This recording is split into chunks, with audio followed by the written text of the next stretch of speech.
Assalamualaikum dan salam sejahtera. Hari ini saya akan membicarakan tentang ketidakadilan ekonomi yang berlaku di antara penduduk bandar dan luar bandar. Ketidakadilan ekonomi ini kita dapat lihat daripada segi pembangunan. Kawasan bandar mempunyai infrastruktur yang lengkap sehingga mereka boleh menjalankan kegiatan ekonomi dengan baik. Antara infrastruktur yang lengkap yang terdapat di bandar adalah kemudahan internet, kemudahan tempat jualan, pusat beli belah dan sebagainya. Hal ini akan menyebabkan mereka dapat menjalankan pelbagai jenis kegiatan ekonomi yang di luar talian ataupun di dalam talian. Penduduk bandar yang berjalan kegiatan ekonomi ini akan mempunyai kehidupan yang lebih baik dan kebajikan mereka lebih terjamin. Di kawasan bandar juga mempunyai pelbagai jenis kemudahan yang lain seperti kolej, universiti, sekolah dan sebagainya. Hal ini akan menyebabkan lebih ramai pelajar ataupun tenaga kerja yang proaktif akan dilahirkan bagi meningkatkan ekonomi di bandar. Sebaliknya, kawasan luar bandar tidak mempunyai infrastruktur yang lengkap.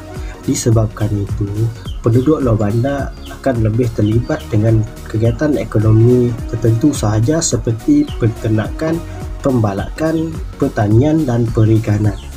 Malah ada setengah penduduk luar bandar akan menjadi penganggur disebabkan kekurangan pekerjaan yang terdapat di kawasan mereka. Perkara ini boleh dibuktikan melalui graf yang saya akan tunjukkan. Statistik ini adalah dikeluarkan oleh Jabatan Perangkaan Malaysia 2016. Disebabkan kekurangan peluang pekerjaan di luar bandar, penduduk luar bandar akan mengalami kemiskinan dan taraf hidup mereka yang rendah serta kebajikan mereka tidak terjamin. Disebabkan itu, kekurangan peluang pekerjaan akan menyebabkan penduduk luar bandar akan mengalami kemiskinan, taraf hidup yang rendah dan tidak mempunyai kebajikan yang terjamin. Ketidakadilan ekonomi kita dapat lihat menerusi daripada jurang telekomunikasi dan juga jurang pengagihan pendapatan dalam kalangan masyarakat itu sendirilah. Di dalam konteks telekomunikasi, kita akan masuk kepada konteks jurang digital, iaitu yang melibatkan penggunaan internet dan juga penggunaan akses kepada komputer itu sendiri. Menerusi dapatan kajian yang telah dikeluarkan pada tahun 2018, data penggunaan dan akses teknologi yang melibatkan internet ni telah berlaku peningkatan dalam akses penggunaannya pada tahun 2018, iaitu daripada sebanyak 85.7% pada 2017 telah meningkat kepada 87% pada tahun 2018. Namun begitu, walaupun berlaku peningkatan di dalam akses internet, penggunaan akses komputer ini telah berkurang pada tahun 2018, iaitu daripada 74% pada 2017 telah berkurang kepada 71.7% pada tahun 2018. Hal ini kerana strata individu yang menggunakan komputer itu sendiri pada mengikut negeri daripada bandar dan luar bandar adalah lebih banyak penggunaan di bandar, iaitu sebanyak 75.6%, daripada luar bandar iaitu sebanyak 54% sahaja. Hal ini menunjukkan berlaku ketidakseimbangan dalam jurang digital itu sendiri, iaitu hanya berlaku peningkatan dalam penggunaan internet tapi kepada akses komputer itu sendiri kurang. Hal ini jelas kita nampak kerana penggunaan internet ni banyak digunakan oleh isi rumah ialah untuk mengakses contohnya sebagai social media, akses penggunaan untuk streaming music, semua itu.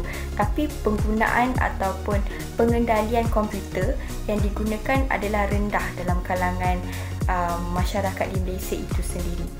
Dan hal ini perlulah diatasi kerana untuk mencapai keadilan di dalam bidang ekonomi, kita harus seimbang di dalam penggunaan telekomunikasi.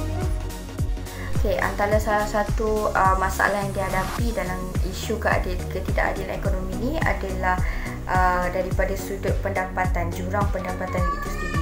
Jurang pendapatan ni kita boleh tengok daripada antara pembangunan negeri dan wilayah kawasan bandar, luar bandar, dan juga pengagihan pendapatan lah daripada kalangan kaum itu sendiri, Cina, Melayu, India.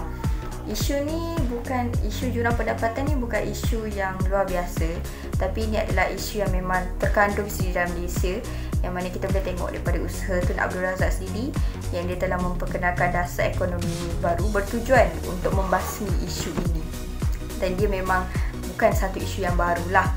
Dan di Malaysia kita dapat lihat klasifikasi bandar, iaitu bandar yang membangun dan yang kurang membangun. Antara negeri yang membangun adalah contohnya Selangor, Johor, Pulau Pinang dan banyak lagi lah. Dan antara negeri yang kurang membangun kita boleh tengok terdapatnya di Perlis, Kedah, Kelantan, Sabah dan Sarawak.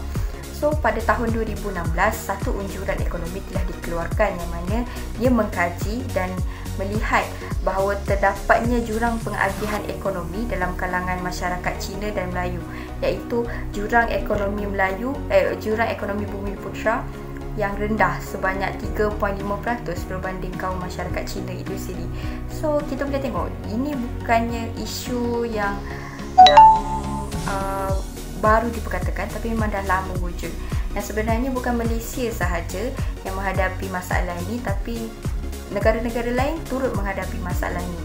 Dan antara usaha yang dapat kita buat adalah daripada dua bentuk, iaitu daripada usaha kerajaan itu sendiri dan usaha individu itu sendiri.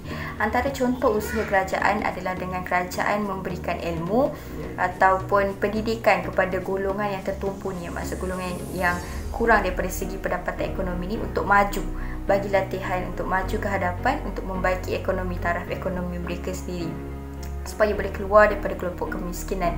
Yang kedua adalah dengan menseimbangkan infrastruktur yang kerajaan buat. Bukan hanya tertumpu kepada negeri yang membangun sahaja, tak, negeri maju saja tak, tapi dia berikan kepada semua supaya penggunaan infrastruktur tu boleh digunakan secara rata dan semua orang boleh guna, dan tidak maksudnya tak ada satu negeri pun yang terkecuali. Kerana bila kita membahagi-bahagikan seperti ini, maksudnya maksud faedah yang diperolehi tidak sekata.